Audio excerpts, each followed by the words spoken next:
Hello বন্ধুরা, এই রান্নাটা আমার দিদার কাছ থেকে শেখা। এটা একটা ইলিশ মাছের খুব সহজ রেসিপি।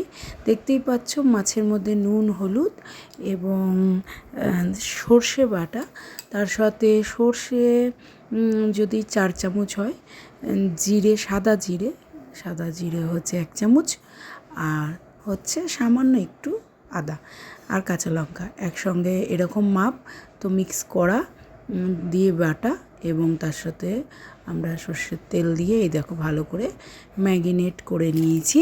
এটা প্রায় 1 ঘন্টার উপর রাখতে হবে। তারপর কড়াইতে সর্ষের তেল দিয়ে তার উপর কালো জিরে দিয়ে এই সর্ষে বাটা মাখা অবস্থায় মাছটাকে আমাদের ভাজতে হবে।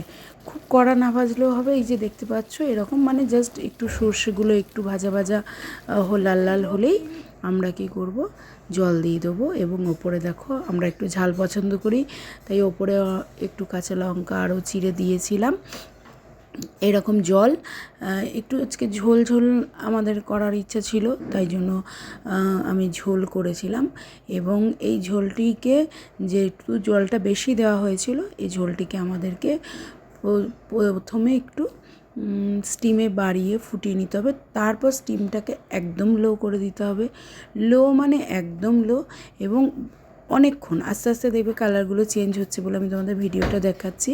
ঠিক এই পর্যায়ে দেখো আস্তে আস্তে উপরে তেল ছেড়ে দেবে, এবং আস্তে আস্তে ফুটতে ফুটতে প্রায় 30 থেকে 40 মিনিট এরমভাবে ফোটাতে হবে, তাহলে ঝোলটা অসাধারণ টেস্ট হয়।